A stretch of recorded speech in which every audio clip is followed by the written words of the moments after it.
What you think about when you're born into a fire? But let them burn it out. Sell them to the richest buyer.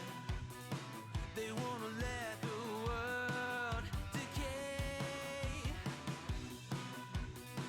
They tell us lies and fade away, fade away. We feel betrayed. We were raised to lose the race. Wake at the back of the pack, kill it anyway. Listen up now, because we're never dropping out. Beat the odds, beat the big house. Our brains are bigger than the doubt. We've been thinking for ourselves, never let the truth fade away. This is bigger than ourselves, we won't let the world burn away, burn away. We feel betrayed. We were raised to lose the race. Wake at the back of the pack, kill it anyway. To blame, haters face the world's mistakes. Wake at the back of the pack, kill it anyway.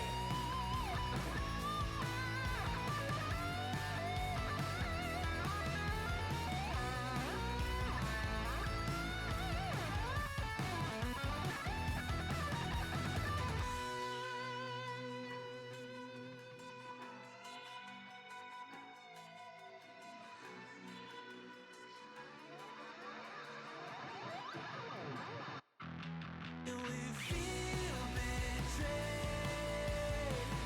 We were raised to lose the race. Wake at the back of the pack, kill it anyway. To blame, haters face the world's mistakes. Wake at the back of the pack, kill it anyway.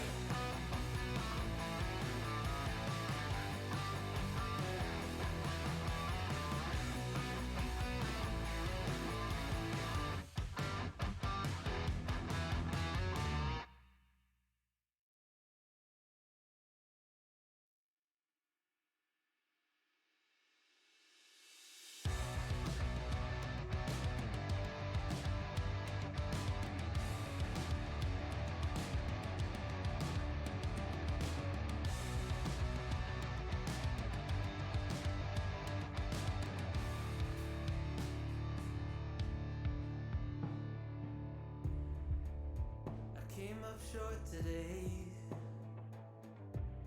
Feels like I fell 1,000 times.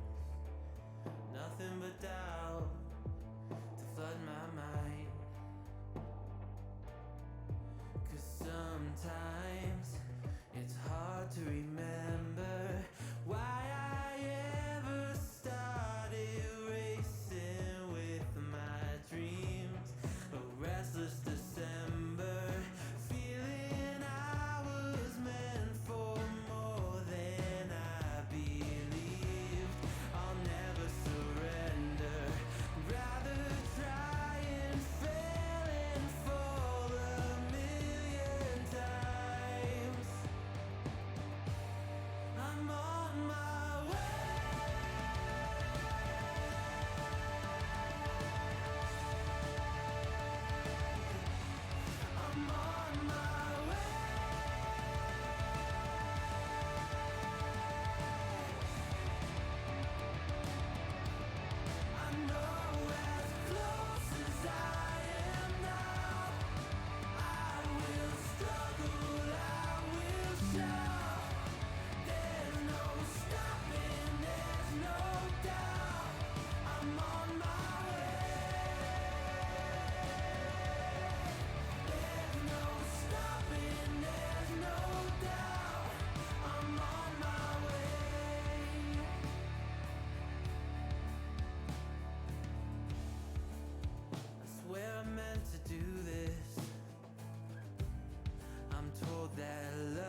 everybody.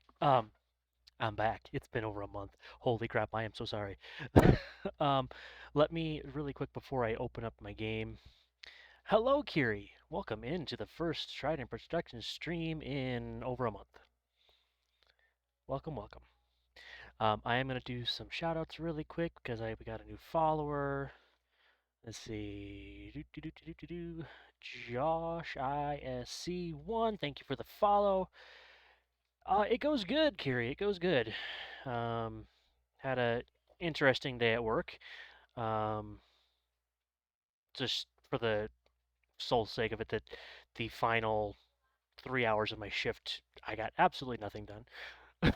Just driving around because of various reasons, but whatever. Not the point. Let's get a shout out for Tiny Whiskey.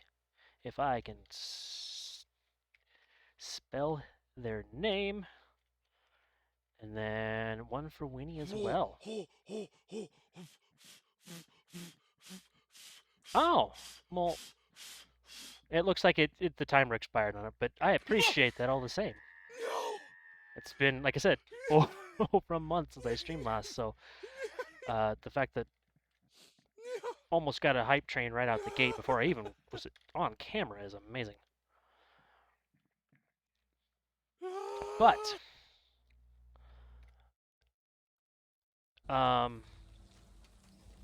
Very well.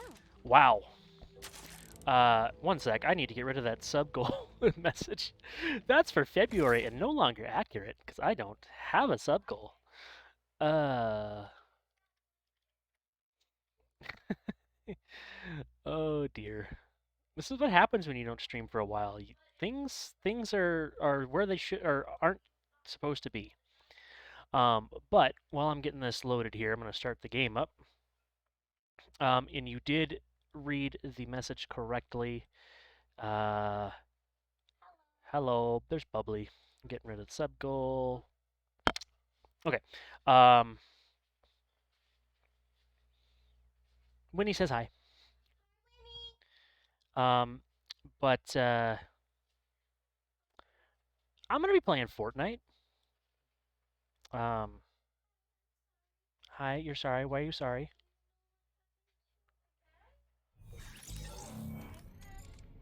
No, I never saw it. You had it. I don't know. Um, but I'm gonna be playing Fortnite. I I know I talked major crap about it. Bubbly is feeling better. Are you feeling better? Yes. Um, let's see. Turn that down so I can actually hear myself think. So yeah, I know I talked a lot of crap about Fortnite for a while. Are you gonna call it?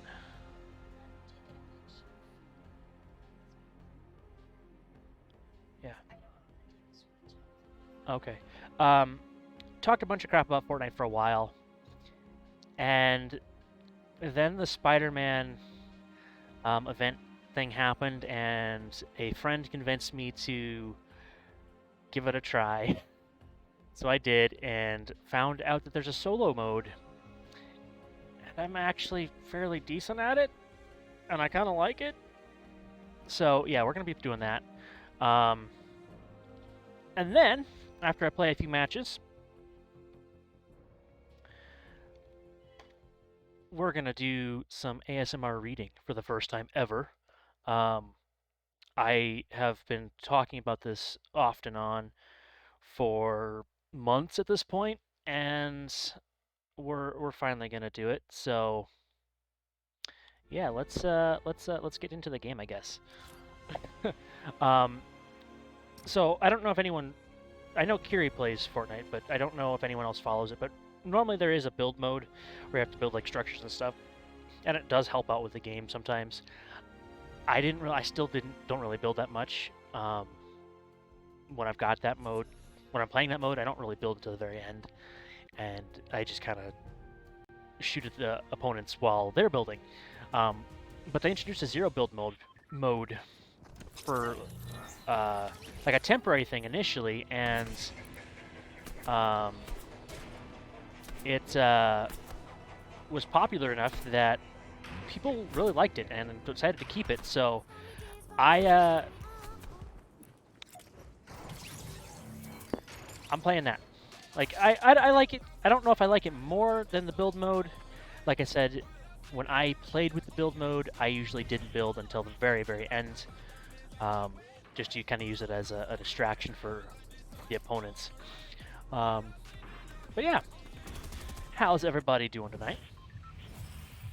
Thanking the bus driver.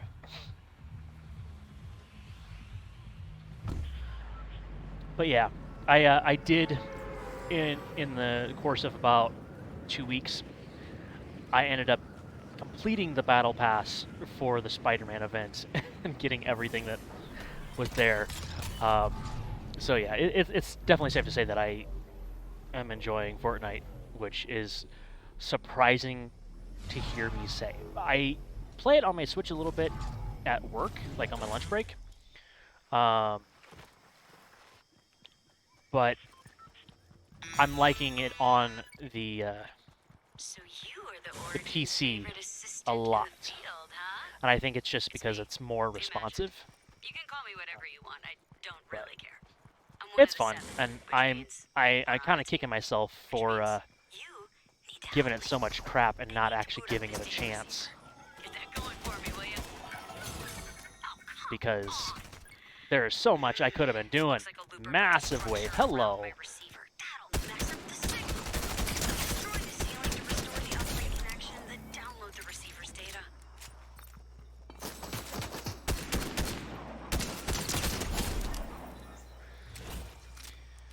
And just like that, 2 kills. See, I told you. I am, like I said, just kicking myself. Kicking myself for sleeping on a lot of potential fun. But hey, I got it now, and that's all that matters. I'm giving it a shot. But what I was gonna say, no, I see, I wasn't either, and I finally decided to give it a chance after I found out about the Spider-Man thing, and then this kind of snowballed from there. I think my issue, but to begin with, was I was playing with randoms and not always friendly towards new players, so the solo mode actually helped me out a lot. I don't know who you are, but okay. Oh, I'm getting shot at. Hello.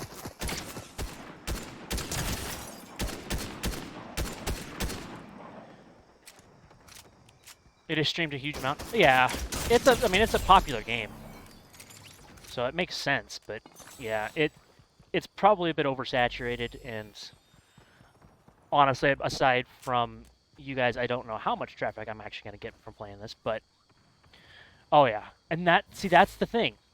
That kids being little shits is what turned me off of the game in the first place.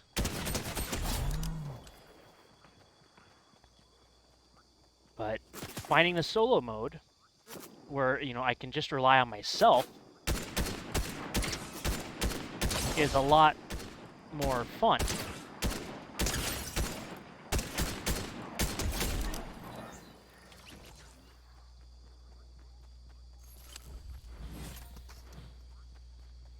Plus, I can say if I win, I can say it was all me and actually have it be true.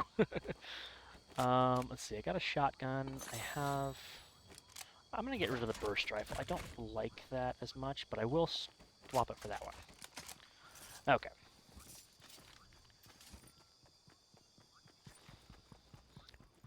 I am a little sad, though. So for the Spider-Man event, they had his web shooters that you could pick up and use them for swinging around the map, and it was a lot of fun. But they removed them when the event ended, so I'm sad. I'm hoping they bring them back as like a limited time thing every once in a while. Some off-road tires for this car out here.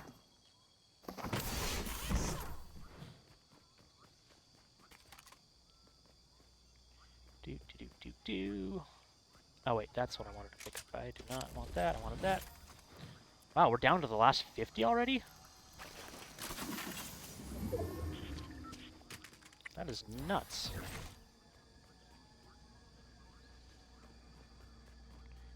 How much gas the car is? The car is full. Let's go. But, like I was going to say, after we play a few games of this, we are doing the first ASMR reading stream that I've been promising for months and months and months. I'm gonna start it off with some War of the Worlds, because that should be interesting.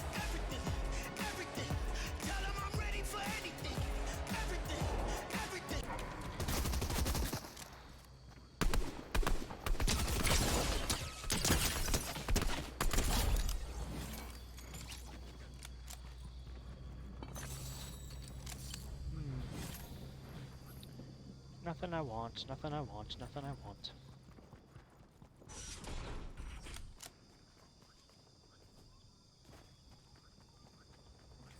My target's over here somewhere.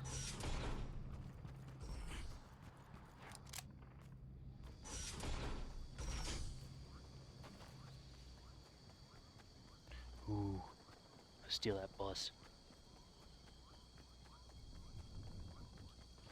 That'll be fun.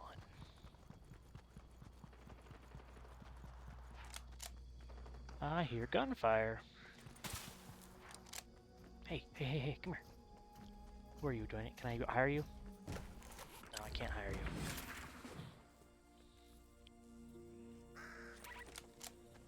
I'm not trying to build, I'm trying to move. I think the batteries in my keyboard are actually dying.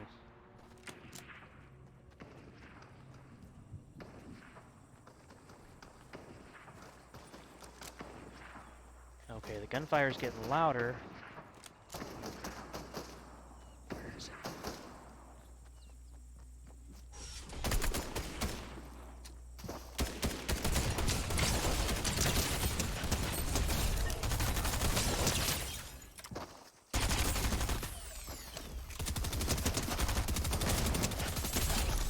There we go.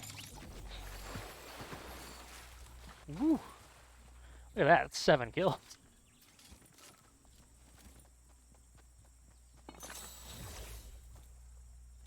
Let's see, grab that shield potion so I can fill up my shields here. Alrighty. Oh, I didn't want that. I don't mind the snipers. Not my favorite gun though. I actually really like the one-shot assault rifles.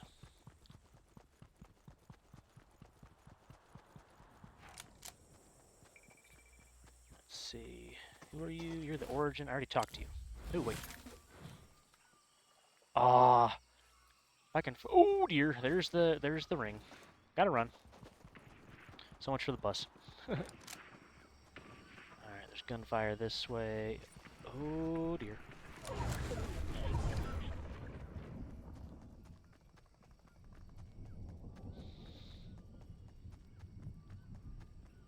Okay. Ignore my Discord. Thought streamer mode got rid of the notifications, but I guess it doesn't fully.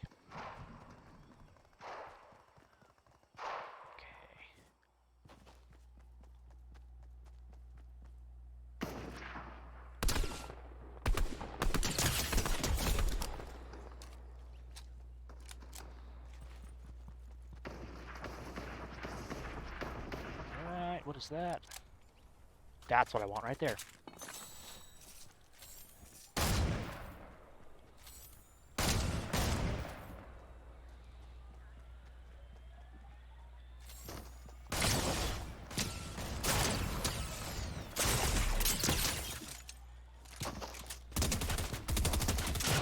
No! I was doing so good.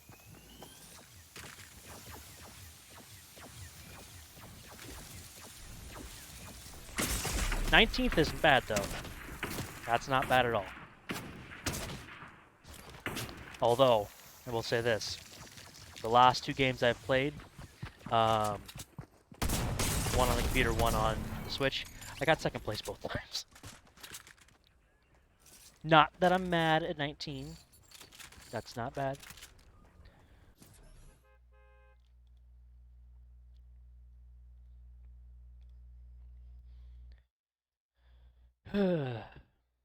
But yeah, it it has been a month. We've been busy. As you guys know that are normally in my chat, I did get finally put on a Monday to Friday schedule, so that helped me get a little bit more sleep. Still not the most amount of energy I've ever had, but it's getting better.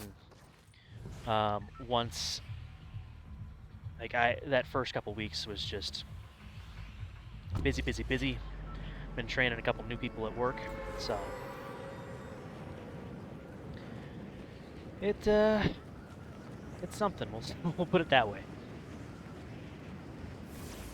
But I'm hoping that it's not going to be, over a month before the next stream, because I do want to be more consistent about it.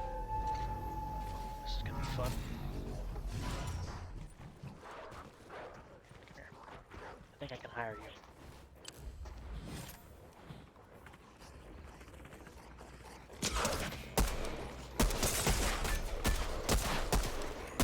Dang it.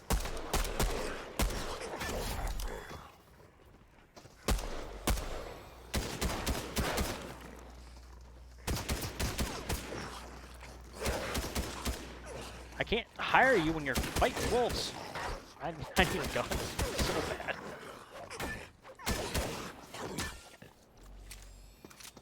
Oh, did I?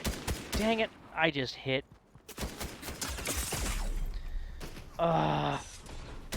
Dumb. I was gonna hire that NPC. And I shot them instead.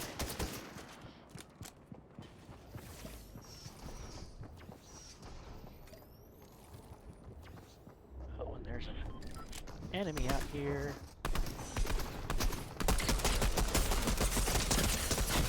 Wow. That didn't go so well.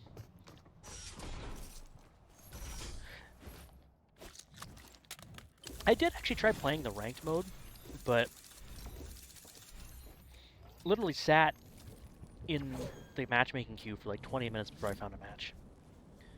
So I don't plan on doing that a whole lot, because that takes forever. I can get into a match almost instantly in the solo mode. Or the non-ranked mode, rather.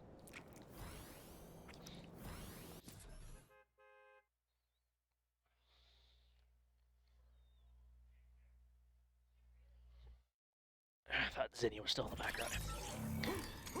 Okay. I need to go to the Daily Bugle.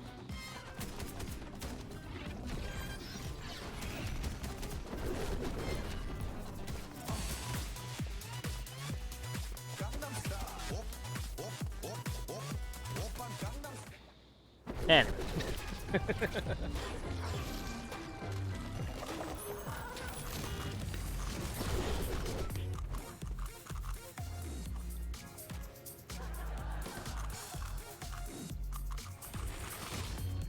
boom. Okay. Here we go.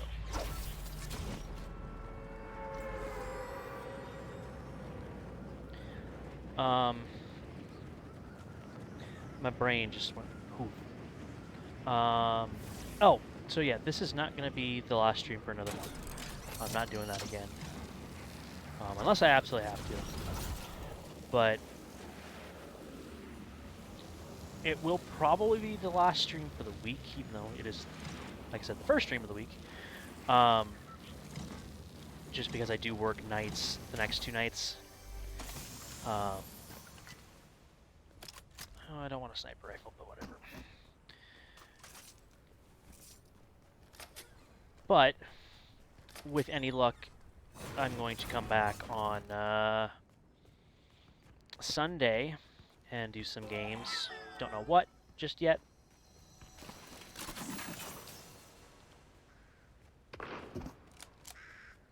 need some better weapons.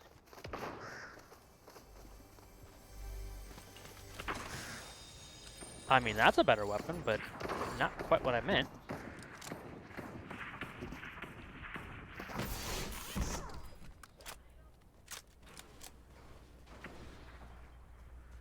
Okay, I know someone's over here. I can hear them. Where are they? There they are. Oh, crap! No, no, no! Ah! I accidentally... Oh, no. What? Hi. No, you did not cause that. My game moved off focus and Discord came up and I couldn't get back into the game.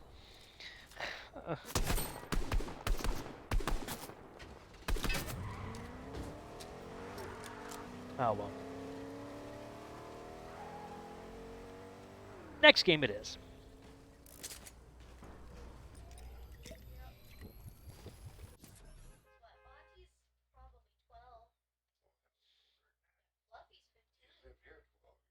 Yeah, that is Bubbly's grandpa in the background.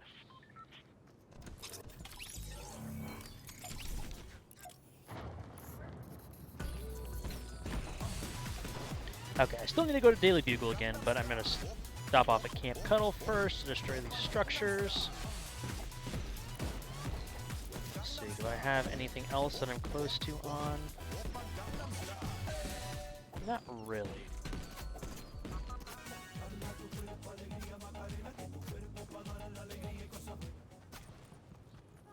Whee!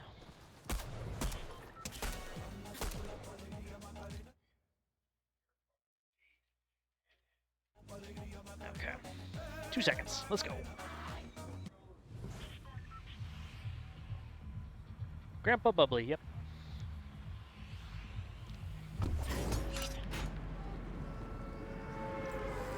I'm talking about kitties.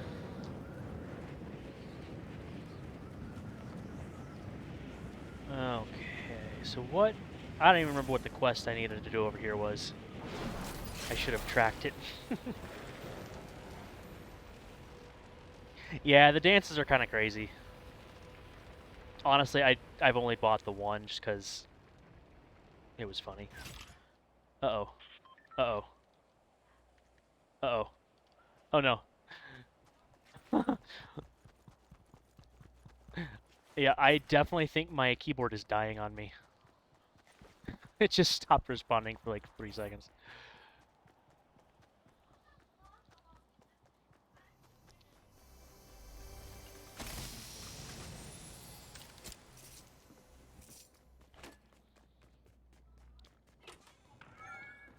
Okay,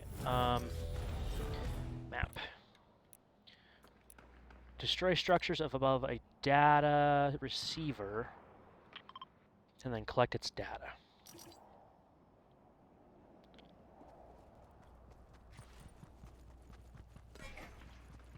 Oh, come on! Looks like a looper built a structure around my receiver. That'll mess up the signal. Destroy the ceiling to restore the uplink connection, then download the receiver's data. Destroy the structure. Can do. Oh, my target got poached. Oh well. I'm quest hunting.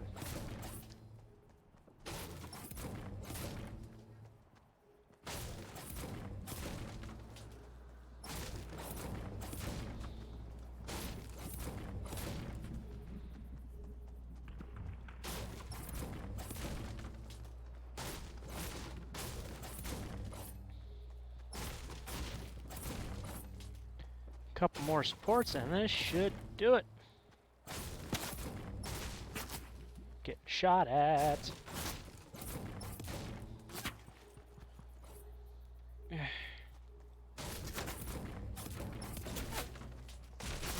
There we go. There goes the structure.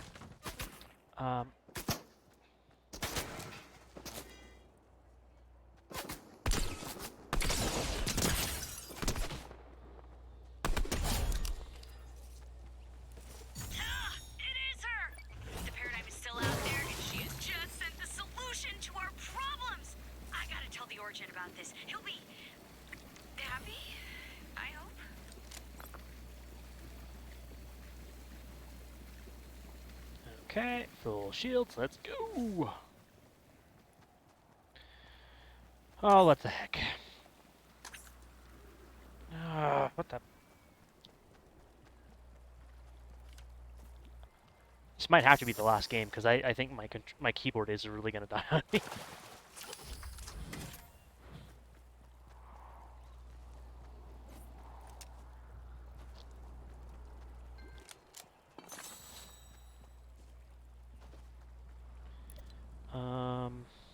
Okay, we should go that way now.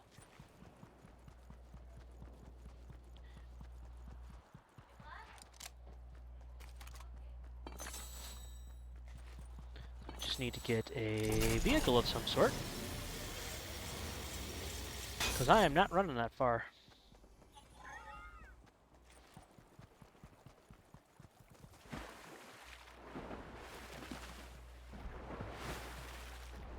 Time to break out the PS4 controller if the keyboard dies. I do have my Xbox controller, so it's not a huge deal, but I definitely play better with a keyboard and mouse. But I think, because it is almost 9:30, I think this will be the last match, and then we'll jump into the ASMR reading for a little bit.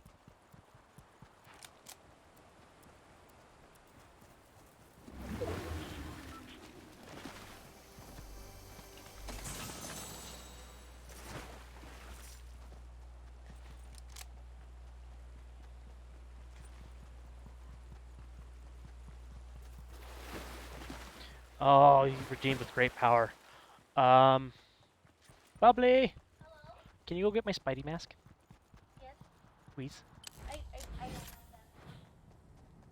Oh, that is my name.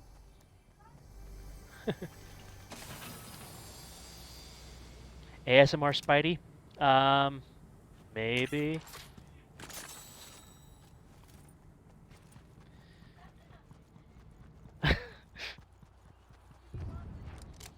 No, it's okay. I can take care of it tomorrow. Yeah, it's fine. Hopefully I don't die. I gotta take off my glasses. Can't put the glasses on with the mask.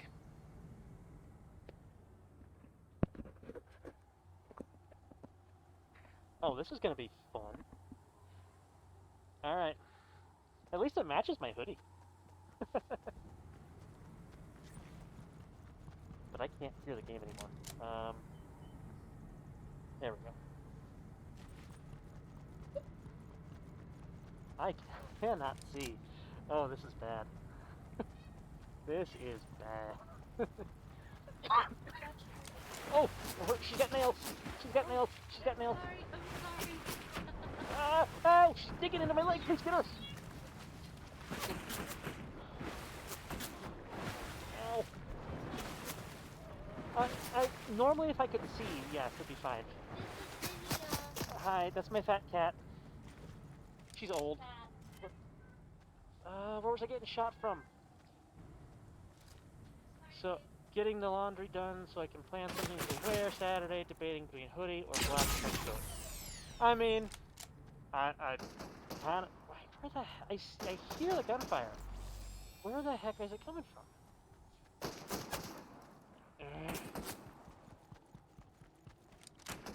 Personally, I would go with a hoodie, but that's me. Oh. Down there. Okay. There.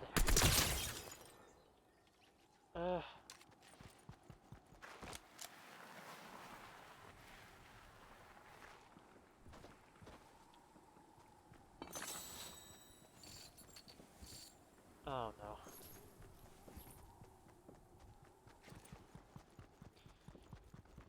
Okay. There's more gunfire somewhere.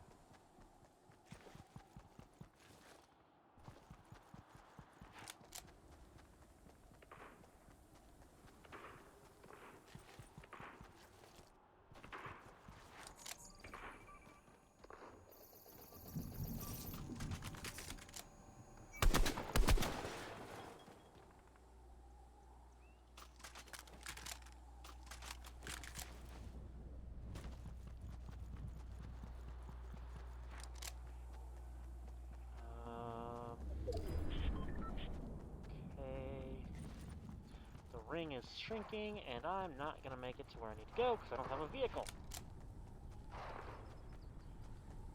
I mean, I might be able to make it there. But, no, I'm not going to make it there. It's outside the circle. So I'm not getting that quest done.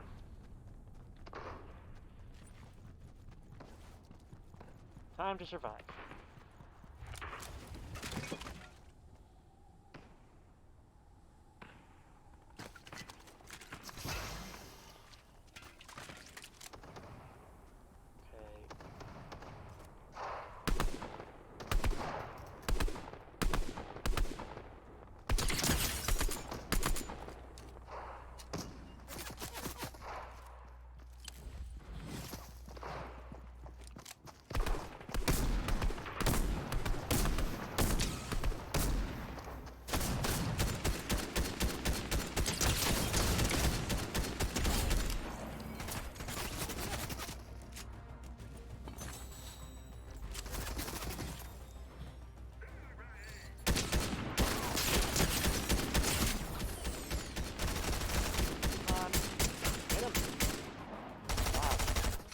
Not hit him.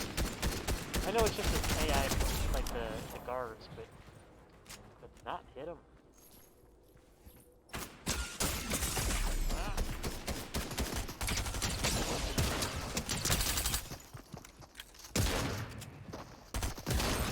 Oh, 29. Alright, one sec, taking the mask back off.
Ugh!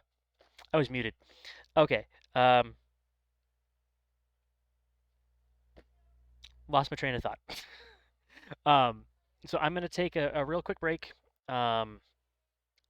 Ignore my empty follower goal and subscriber goals because that plugin just broke. I don't know why. But I'm going to take a quick break, get my book up on my phone, and we're going to do some ASMR reading. So I'll be right back. Here, because look what I unlocked for Harley Quinn, or over here. It's blue and pink. It's your colors. Yeah, we're gonna save that custom character. Thank you. Did we get anything else? Nothing. Okay. So yeah, we are gonna go switch it back over to Fall Guys. Another half hour. We're just under 2 hours currently. I don't have any wood. I should probably get some more wood.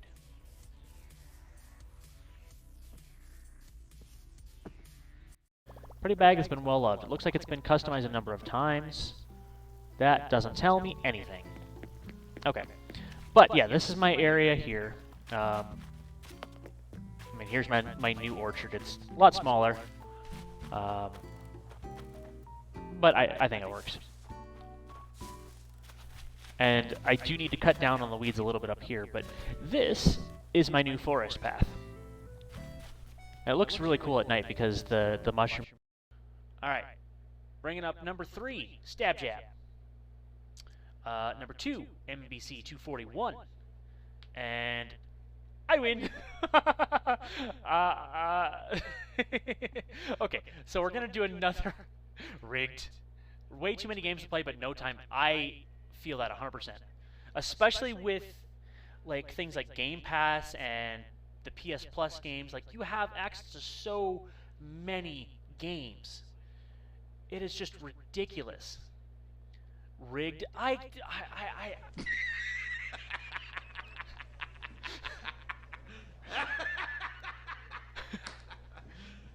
You serious? That's the first time anyone's used that. That was perfect. I'm supposed to run the other people into the wall, not run into them myself.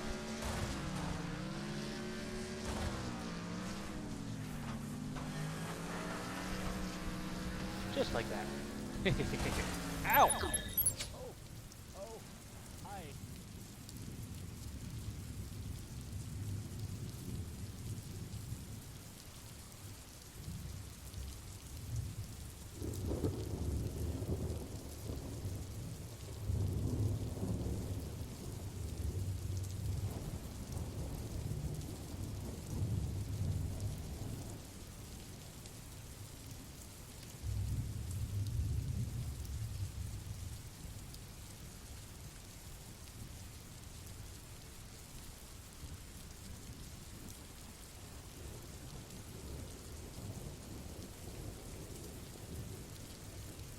Because I keep muting myself. I'm sorry.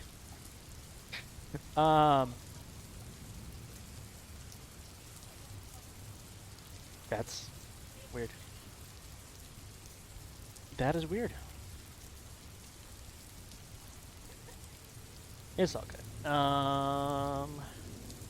Boop-a-doop-boop-boo. Let's see. I don't know what to tag this, so we're just going to leave it at that. I got that. Okay. So, let me... Is the rain too loud, or do I need to turn that down? I just turn it down a little. Because I can hear... You know what? I should actually put myself on monitoring so I can hear my own voice. That would be helpful. That would be helpful indeed. Okay. There's that, and then we're going to turn the rain down. I should have tested all of this beforehand, but it was kind of just spur of the moment. That was too loud. I am so sorry. Okay. So.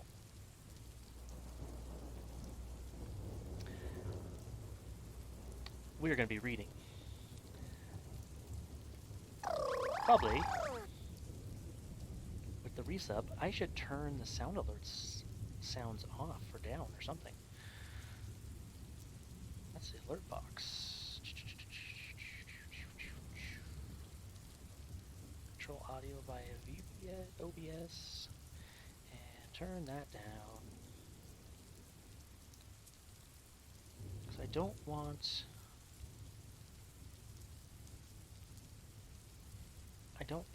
alerts to take us out of the mood, so to speak. You can barely hear me. Okay. Is that better? Like, I can hear me, but...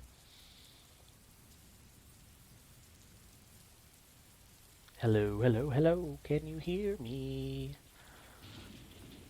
Oh, big boom. This is actually perfect for this book. Okay, that's better. And there's a kitty cat in the background. I'm trying to move my camera so it's down a little bit more.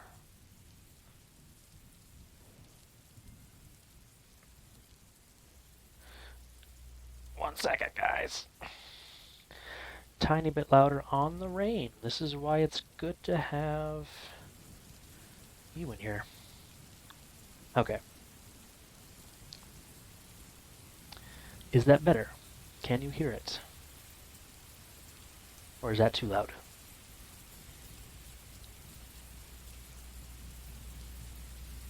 Yeah, better. Okay, okay, okay. So, like I said, welcome in, and we're going to be reading The War of the Worlds by H.G. Wells. So, with that in mind, let's get started. Book 1, The Coming of the Martians. The eve of the war. No one would have believed, in the last years of the 19th century, that human affairs were being watched keenly and closely by intelligences greater than man's, and yet as mortal as his own. That as men busied themselves about their affairs, they were scrutinized and studied, perhaps almost as narrowly as a man with a microscope might scrutinize the transient creatures that swarm and multiply in a drop of water.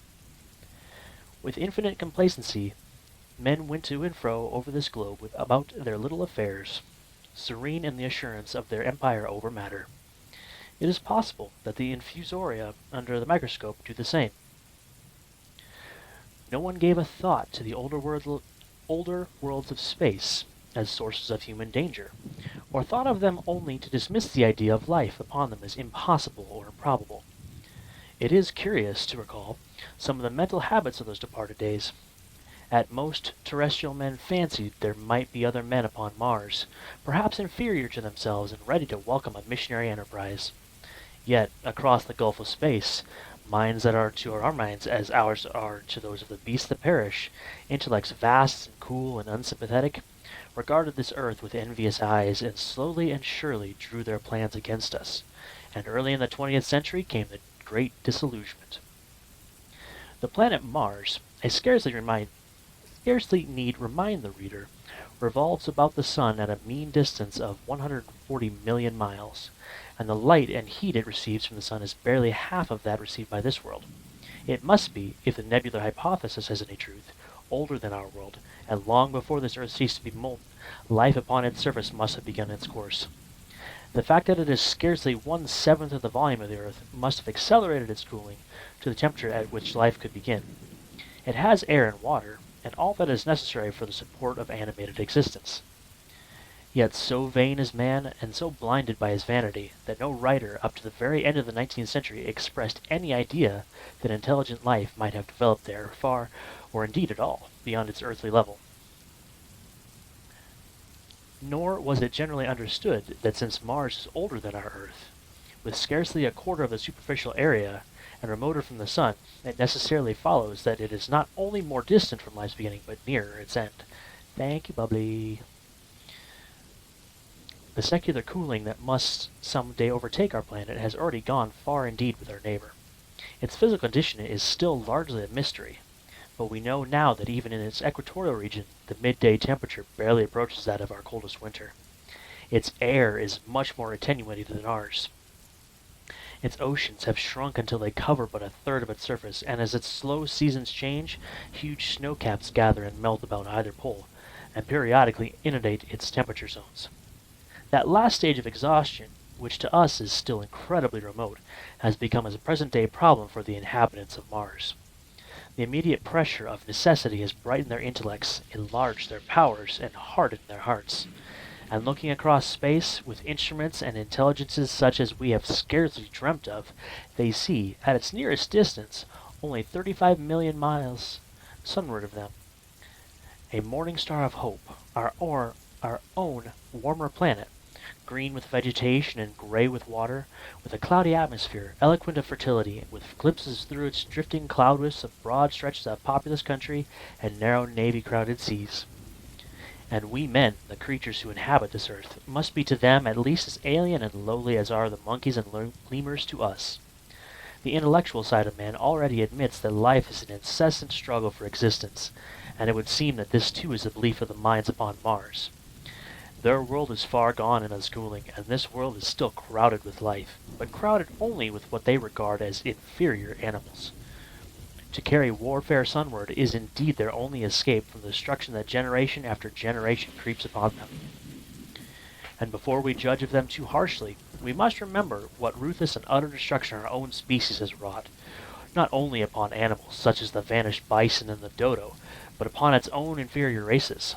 The Tasmanians, in spite of their human likeness, were entirely swept out of existence in a war of extermination waged by European immigrants in the space of 50 years.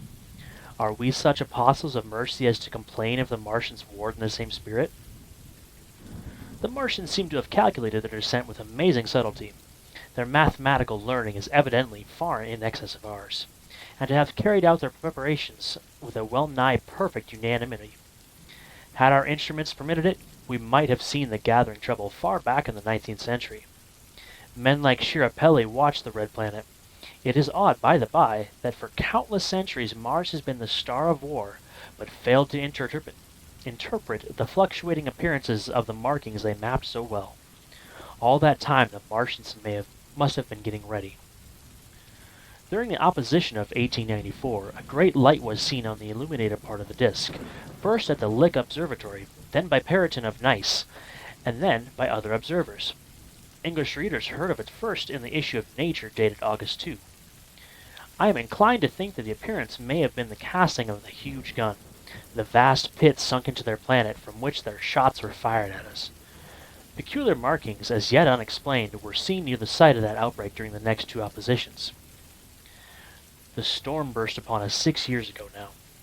As Mars approached opposition, Lavelle of Java set the wires of astronomical exchange palpitating with the amazing intelligence of a huge outbreak of incandescent gas upon the planet. It occurred toward midnight on the 12th, and the spectroscope to which he had once resorted indicated a mass of flaming gas, chiefly hydrogen, moving with an enormous velocity towards this Earth. This jet of fire had become invisible about 12:15. He compared it to a colossal puff of flame, suddenly and violently squirted out of the planet as flaming gases rush out of a gun. A singularly appropriate phrase it proved. Yet, the next day there was nothing of this in the papers, except a little note in the Daily Telegraph, and the world went in ignorance of one of the gravest dangers that ever threatened the human race. I might not have heard of the eruption at all had I not met Ogilvy, the well-known astronomer, at Ottershaw. He was immensely excited at the news, and in the excess of his feelings, invited me to take up a turn with him that night in a scrutiny of the red planet. In spite of all that has happened since, I still remember that vigil very distinctly. The black and silent observatory, the shadowed lantern throwing a feeble glow upon the floor in the corner, the steady ticking of the clockwork of the telescope, the little slit in the roof, an oblong profundity with the stardust streaked across it. Ogilvy moved about, invisible, but audible. Looking through the telescope, one saw a circle of deep blue and the little round planet swimming in the field. It seemed such a little thing, so bright and small and still, faintly marked with transverse stripes and slightly flattened from the perfect round.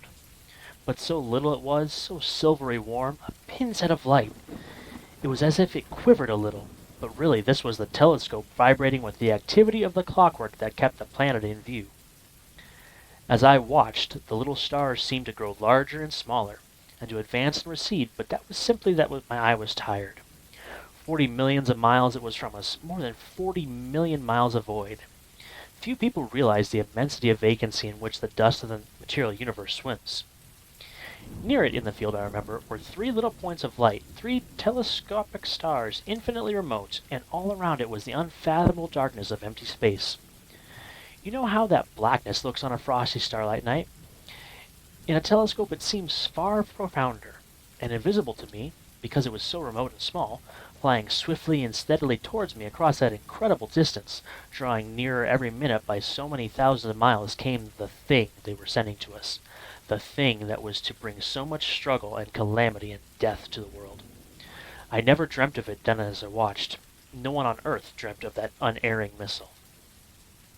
That night, too, there was another jetting out of gas from the distant planet. I saw it. A reddish flash at the edge, the slightest projection of the outline, just as the chronometer struck midnight, and at that I told Ogilvy, and he took my place. The night was warm, and I was thirsty, and I went, stretching my legs clumsily and feeling my way in the darkness, to the little table where the siphon stood, where Ogilvy exclaimed at the streamer of gas that came out towards us.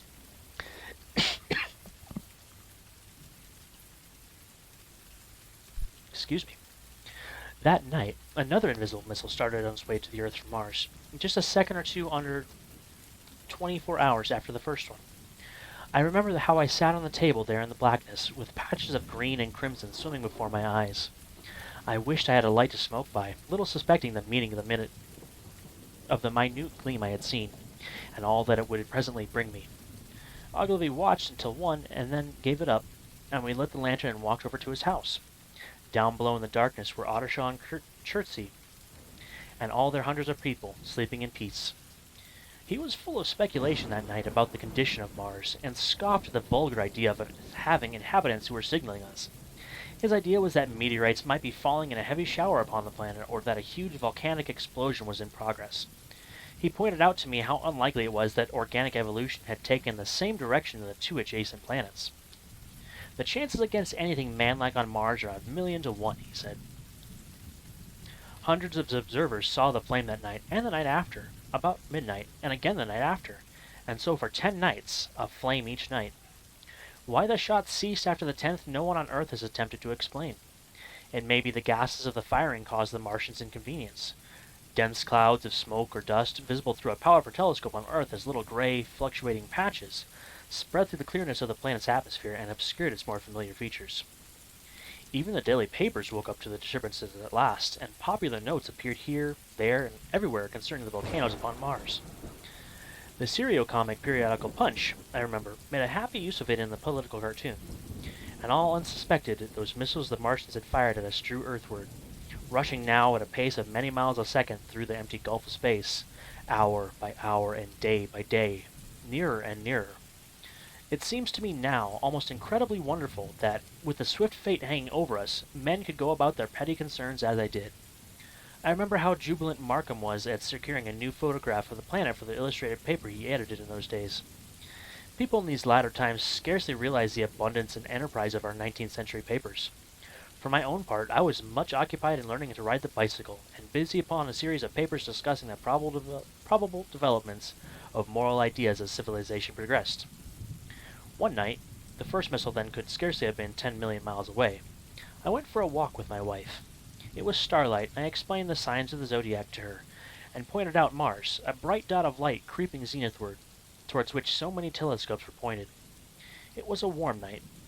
Coming home, a party of excursionists from Chertsey or Isleworth passed us singing and playing music. There were lights in the upper windows of the houses as the people went to bed. From the railway station in the distance came the sound of shunting trains, ringing and rumbling, softened almost into melody by the distance. My wife pointed out to me the brightness of the red, green, and yellow signal lights, hanging in a framework against the sky. It seemed so safe and tranquil. Chapter 2. The Falling Star. Then came the night of the first falling star. It was seen early in the morning, rushing over Winchester eastward, a line of flame high in the atmosphere. Hundreds must have seen it, and taken it for an ordinary falling star. Albin described it as leaving a greenish streak behind it that glowed for some seconds. Denning, our greatest authority on meteorites, stated that the height of its first appearance was about 90 or 100 miles. It seemed to him that it fell to Earth about 100 miles east of him. I was at home at that hour and writing in my study, and although my French windows faced outwards towards Ottershaw, and the blind was up, for I loved in those days to look up at the night sky, I saw nothing of it. Yet this strangest of all things that ever came to Earth from outer space must have fallen while I was sitting there, visible to me had I only looked up as it passed. Some of those who saw its flight say it traveled with a hissing sound. I myself heard nothing of that. Many people in Berkshire, Surrey, and Middlesex must have seen the fall of it, and at most have thought that another meteorite had descended. No one seems to have troubled to look for the fallen mass that night. But very early in the morning, poor Ogilvy, who had seen the shooting star, and who was persuaded that a meteorite lay somewhere on the common between Horsell, Ottershaw, and Woking, rose early with the idea of finding it. Find it he did, soon after dawn, and not far from the sandpits. An enormous hole had been made by the impact of the projectile, and the sand and gravel had been flung violently in every direction over the heath and heather, forming heaps visible a mile and a half away. The heather was on fire eastward, and a thin blue smoke rose against the dawn. The thing itself lay almost entirely buried in sand, amidst the scattered splinters of fir tree it had shivered to fragments in a descent. The uncovered part had the appearance of a huge cylinder, caked over and its outline softened by a thick, scaly, dun-colored incrustation. It had a diameter of about 30 yards. He approached the mass surprised at the size and more so at the shape, since most meteorites are rounded more or less completely. It was, however, still so hot from its flight through the air as to forbid his near approach. A stirring noise within its cylinder he ascribed to the unequal cooling of the surface, for at that time it had not occurred to him that it might be hollow. He remained standing at the edge of the pit that the thing had made for itself, staring at its strange appearance, astonished chiefly at its unusual shape and color, and dimly perceiving even then some evidence of design in its arrival. The early morning was wonderfully still, and the sun, just clearing the pine trees towards Weybridge, was already warm. He did not remember hearing any birds that morning. There was certainly no breeze stirring, and the only sounds were the faint movements from within the cindery cylinder. He was all alone on the common. Then suddenly he noticed with a start that some of the gray clinker, the ashy incrustation that covered the meteorite, was falling off the circular edge of the end. It was dropping off in flakes and raining down on the sand. A large piece suddenly came off and fell with a sharp noise that brought his heart into his mouth. For a minute he scarcely realized what this meant, and although the heat was excessive, he clambered down into the pit close to the bulk to see the thing more clearly. He fancied even then that the cooling of the body might account for this, but what disturbed that idea was the fact that the ash was falling only from the end of the cylinder. And then he perceived that very slowly the circular top of the cylinder was rotating on its body. It was such a gradual movement that he discovered it only through noticing that a black mark that had been near him 5 minutes ago was now at the other side of the circumference. Even then, he scarcely understood what this indicated until he heard a muffled grating sound and saw the black mark jerk forward an inch or so. Then the thing came upon him in a flash. The cylinder was artificial, hollow, with an end that screwed out. Something within the cylinder was unscrewing the top. "Good heavens," said Ogilvy. "There's a man in it, half roasted to death, trying to escape." At once, with a quick mental leap, he linked the thing with the flash upon Mars. The thought of the confined creature was so dreadful to him that he forgot the heat and went forward to the cylinder to help turn. But luckily, the dull radiation arrested him before he could burn his hands on the still glowing metal. At that he stood irresolute for a moment, then turned, scrambled out of the pit, and set off running wildly into Woking. The time must then have been somewhere around 6 o'clock. He met a wagoner and tried to make him understand, but the tale he told and his appearance were so wild, his hat had fallen off in the pit, after all, that the man simply drove on. He was equally unsuccessful with the potman who was just unlocking the doors of the public house by Horsell Bridge. The fellow thought he was a lunatic at large, and made an unsuccessful attempt to shut him into the tap room. That sobered him a little, and when he saw Henderson, the London journalist, in his garden, he called over the palings and made himself understood. "Kiri, you just saw a UFO? That's crazy. That's like perfect timing." Alright, let's see here. "Henderson," he called. "You saw that shooting star last night?" "Well," said Henderson, "it's out on Horsell Common now." "Good Lord," said Henderson. "Fallen meteorite, that's good." "But it's something more than a meteorite. It's a cylinder, an artificial cylinder, man, and there's something inside." Henderson stood up with his spade in his hand. "What's that?" he said. He is deaf in one ear. Ogilvy told him all that he had seen. Henderson was a minute or so taking it in. Then he dropped his spade, snatched at his jacket, and came out into the road. The two men hurried back at once to the common and found the cylinder still lying in the same position. But now the sounds inside had ceased, and a thin circle of bright metal showed between the top of the body and the cylinder. Air was either entering or escaping at the rim with a thin, sizzling sound. They listened, rapped on the scale with a stick, and meeting with no response, they both concluded that men inside must be insensible or dead. Of course, the two were quite unable to do anything. They shouted consolation and promises and went off back to the town again to get help. One can imagine them, covered with sand, excited and disordered, running up the little street in the bright sunlight, just as the shop folks were taking down their shutters and people were opening their bedroom windows. Henderson went into the railway station at once, in order to telegraph the news to London. The newspaper articles had prepared men's minds for the reception of the idea. By 8 o'clock, a number of boys and unemployed men had already started for the common to see the dead men from Mars. That was the form the story took.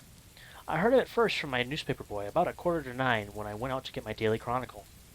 I was naturally startled and lost no time in going out and across the Ottershaw Bridge to the sand pits. Okay, Chapter 3, on Horsell Common. I found a little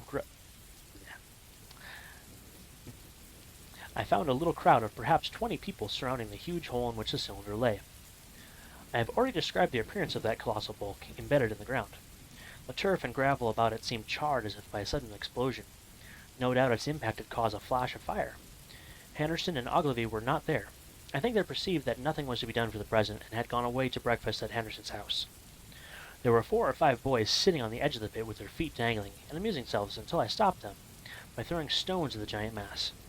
After I had spoken to them about it, they began playing at touch in and out of the group of bystanders. Among these were a couple of cyclists, a jobbing gardener I employed sometimes, a girl carrying a baby, Greg the butcher and his little boy, and 2 or 3 loafers and golf caddies who were accustomed to hang out at the railway station. There was very little talking. Few of the common people in England had anything but the vaguest astronomical ideas in those days. Most of them were staring quietly at the big table-like end of the cylinder, which was still as Ogilvy and Henderson left it. I fancy the popular expectation of a heap of charred corpses was disappointed at this inanimate bulk. Someone went away while I was there, and other people came. I clambered into the pit and fancied I heard a faint movement under my feet. The top had certainly ceased to rotate. It was only when I got thus close to it that the strangeness of this object was at all evident to me. At the first glance it was really no more exciting than an overturned carriage or a tree blown across the road. Not so much so, indeed. It looked like a rusty gas float half buried, more than anything else in the world. It required a certain amount of scientific education to perceive that the gray scale of the thing was no common oxide, that the yellowish white metal that gleamed in the crack between the lid and the cylinder had an unfamiliar hue. Extraterrestrial had no meaning for most of the onlookers. At that time it was quite clear in my own mind that the thing had come from the planet Mars, but I judged it improbable that it contained any living creature. I thought the unscrewing might be an automatic. In spite of Ogilvy, I still believed that there were men in Mars. My mind ran fancifully on the possibilities of its containing manuscript, on the difficulties in a translation that might arise, whether we should find coins and models in it, and so forth. Yet, it was a little too large for assurance on this idea. I felt an impatience to see it opened. About 11, as nothing seemed happening, I walked back, full of such thoughts, to my home in Maybury. But I found it difficult to get to work upon my abstract investigations. In the aftermath, the appearance of the common had altered very much. In the afternoon. The early editions of the evening papers had startled London with enormous headlines. A message received from Mars, remarkable story from Woking, and so forth. In addition, Ogilvy's wire to the Astronomical Exchange had roused every observatory in the 3 kingdoms. There were half a dozen flies or more from the Woking station standing in the road by the sandpits, a basket chase from Chopham, and a rather lordly carriage. Beside that, there was quite a heap of bicycles. In addition, a large number of people must have walked, in spite of the heat of the day, from Woking and Chertsey, so that there was altogether quite a considerable crowd, 1 or 2 gaily dressed ladies among the others. It was glaringly hot, not a cloud in the sky, nor a breath of wind, and the only shadow was that of the few scattered pine trees. The burning heather had been extinguished, but the level ground towards Ottershaw was blackened as far as one could see, and still giving off vertical streamers of smoke. An enterprising sweetstuff dealer in the Chobham Road had sent up his son with a barrel-load of green apples and ginger beer. Going to the edge of the pit, I found it occupied by a group of about half a dozen men, Henderson, Ogilvy, and a tall, fair-haired man that I'd afterwards learned was Stent, the astronomer royal, with several workmen wielding spades and pickaxes. Stent was giving directions in a clear, high-pitched voice. He was standing on the cylinder, which was now evidently much cooler. His face was crimson and streaming with perspiration, and something seemed to have irritated him. A large portion of the cylinder had been uncovered, though its lower end was still embedded. As soon as Ogilvy saw me amongst the staring crowd on the edge of the pit, he called to me to come down, and asked me if I would mind going over to see Lord Hilton, the lord of the manor. The growing crowd, he said, was becoming a serious impediment to their excavations, especially the boys. They wanted a light railing put up to help to keep the people back. He told me that a faint stirring was occasionally still audible within the case, but that the workmen had failed to unscrew the top, as it afforded no grip to them. The case appeared to be enormously thick, and it was possible that the faint sounds we heard represented a noisy tumult in the interior. I was very glad to do as he asked, and so became one of the privileged spectators within the contemplated enclosure.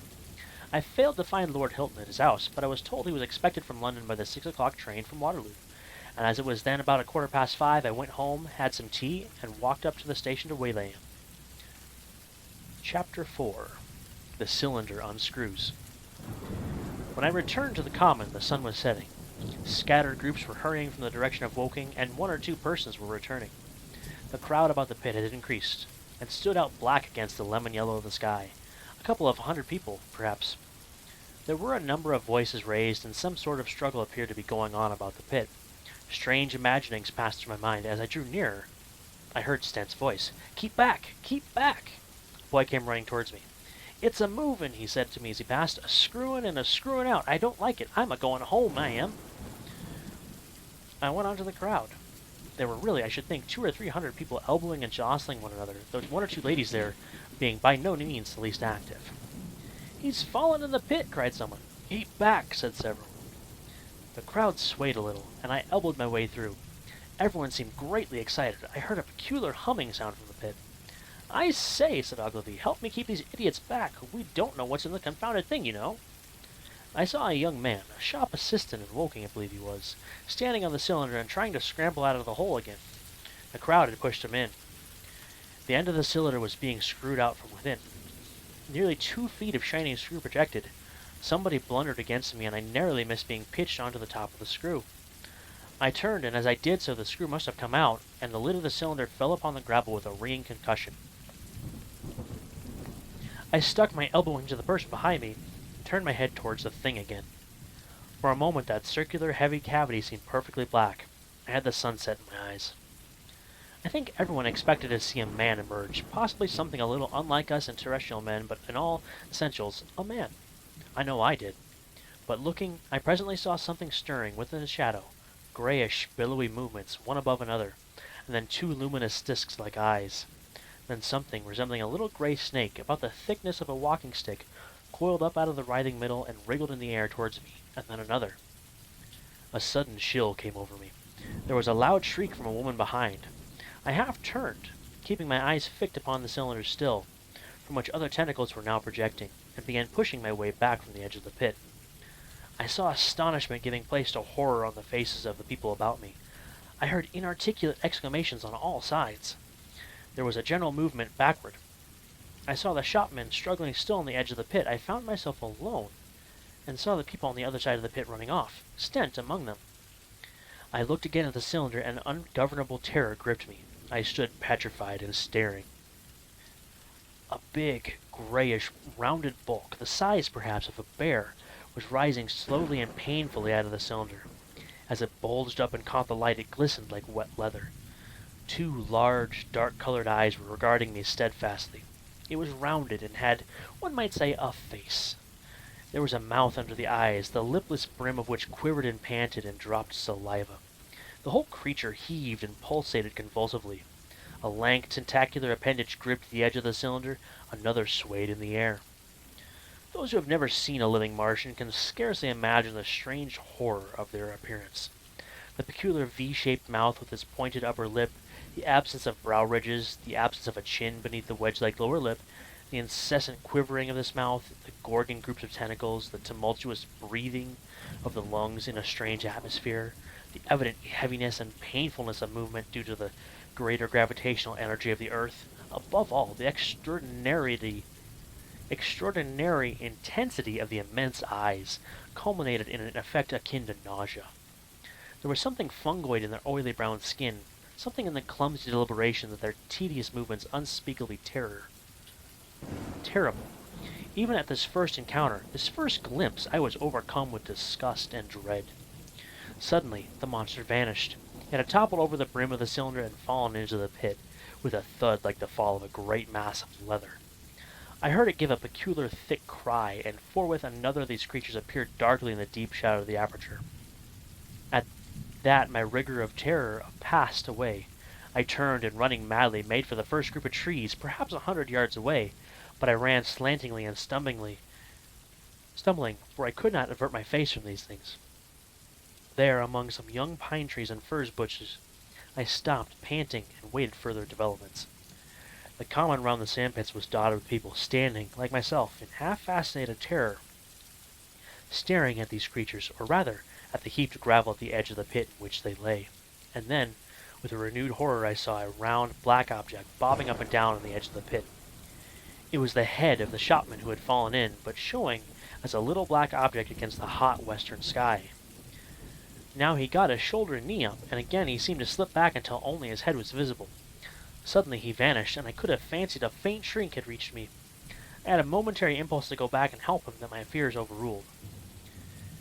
Everything was then quite invisible, hidden by the deep pit and the heap of sand that the fall of the cylinder had made. Anyone coming along the road from Chobham or Woking would have been amazed at the sight. A dwindling multitude of perhaps 100 people or more, standing in a great irregular circle, in ditches, behind bushes, behind gates and hedges, saying little to one another and in that short, excited shouts, and staring hard at a few heaps of sand. The barrow of ginger beer stood, a queer derelict, black against the burning sky, and in the sand pits was a row of deserted vehicles with their horses feeding out of nose bags or pawing the ground. Alright, we're going to read chapter 5, and then I think I'm going to end the stream here. Everybody enjoying it so far?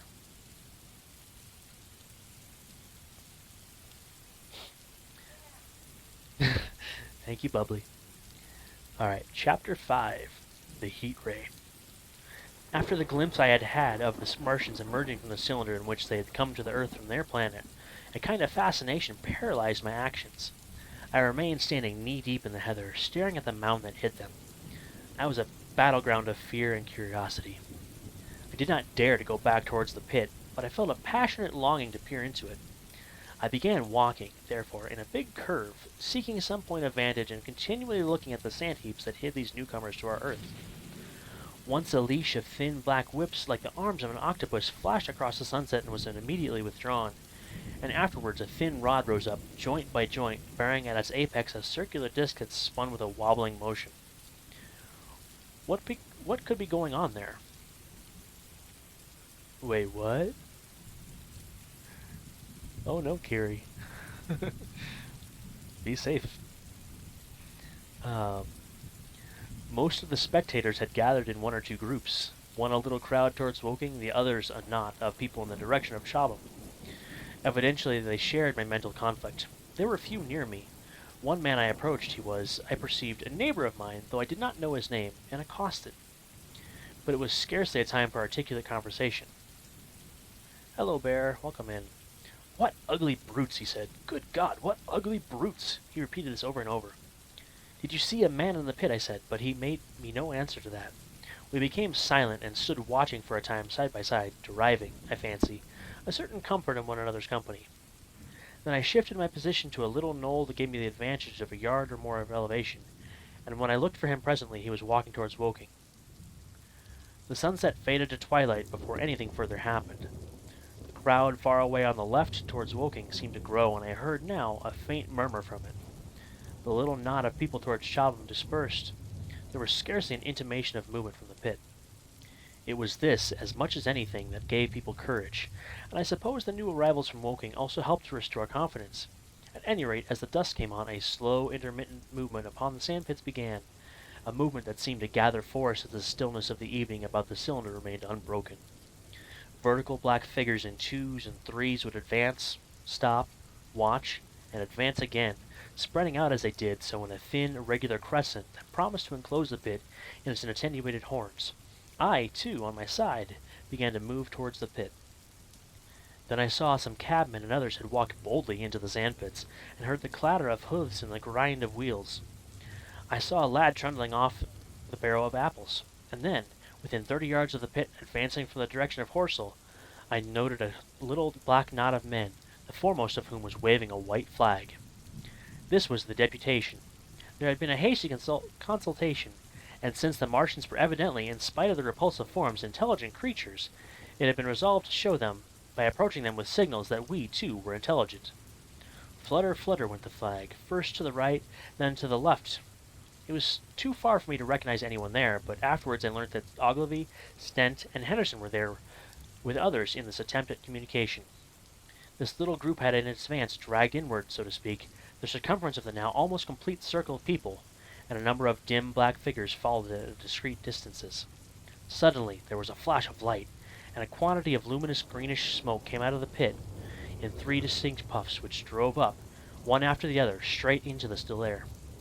This smoke, or flame perhaps would be the better word for it, was so bright that the deep blue sky overhead and the hazy stretches of brown common towards Chertsey, set with black pine trees, seemed to darken abruptly as these puffs arose, and to remain the darker after their dispersal.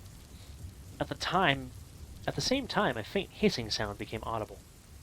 Beyond the pit stood the little wedge of people, with the white flag at its apex, arrested by these phenomena, in a little knot of vertical black shapes upon the black ground. As the green smoke rose, their faces flashed out pallid green and faded again as it vanished. Then slowly, the hissing passed into a humming, into a long, loud droning noise. Slowly, a humped shape rose out of the pit, and the ghost of a beam of light seemed to flicker out from it. Forthwith, flashes of actual flame, a bright glare leaping from one to another, sprang from the scattered group of men. It was as some invisible jet impinged upon them and flashed into white flame. It was as if each man were suddenly and momentarily turned to fire. Then, by the light of their own destruction, I saw them staggering and falling, and their supporters turning to run. I stood staring, not as yet realizing that this was death leaping from man to man in that little distant crowd. All I felt was that it was something strange. An almost noiseless and blinding flash of light, and a man fell headlong and lay still. And as the unseen shaft of heat passed over them, pine trees burst into fire, and every dry furze bush became with one dull thud a mass of flame.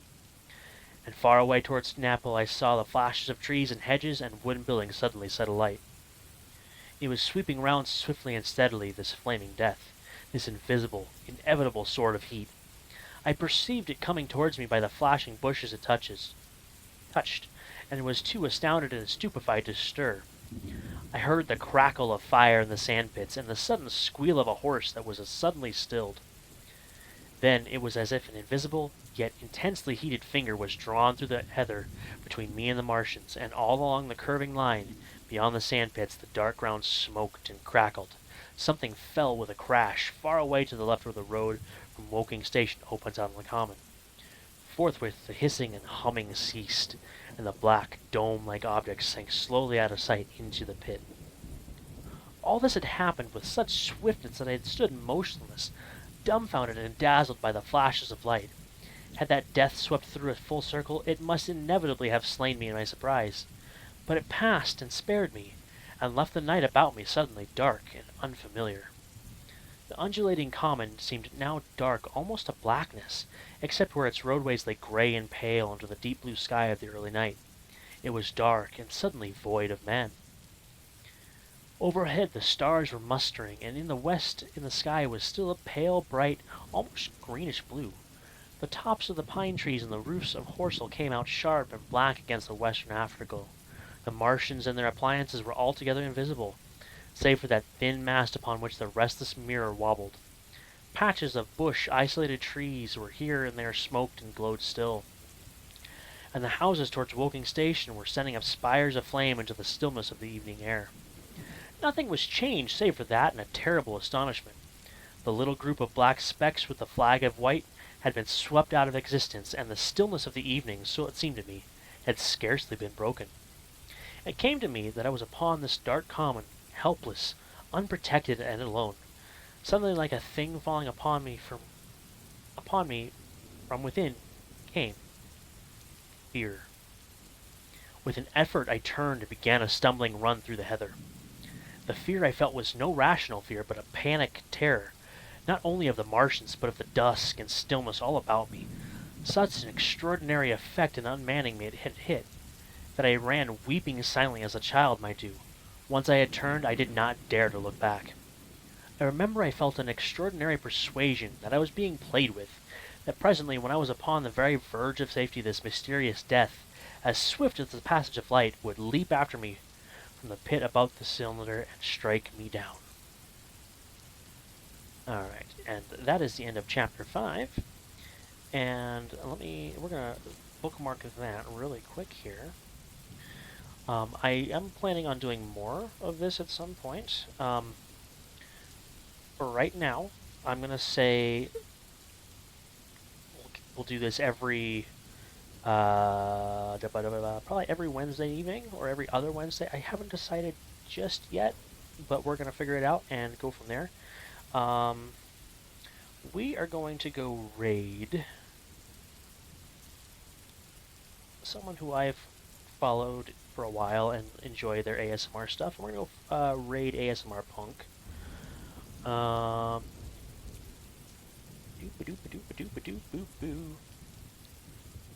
This was good. I liked it. That was really good. Thank you. This is something I've been wanting to do for a while, and I just never got around to it. And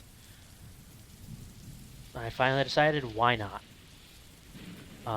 But yeah, I appreciate all of you for stopping in and supporting the channel. Like I said, this is probably the only stream this week. The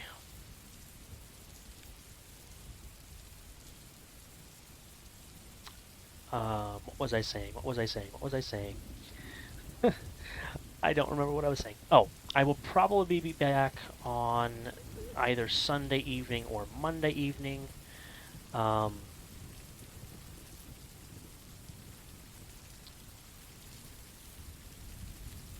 don't know as of yet what I'm going to do, but we're going to figure it out when we get there. I appreciate all of you. You guys are amazing. And let's go raid and have some good feelers from ASMR Punk. It's raid time. It's raid time. I can't cheer my own channel. Let's do the raid subs command as well. Oops, not raid sus. Raid subs. I did it again. My B key is not working. Oh no. There we go. Anyway, we are gonna go raid. Let me make sure that there's everybody in here. And I'm actually going to let the timer just run out and continue talking here really quick.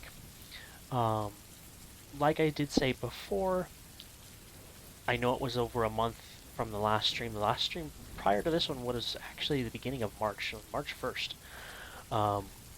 I don't plan on having another break quite that long, but we are going to be doing some streams here, hopefully in the near future, where it's not just me, both Mel and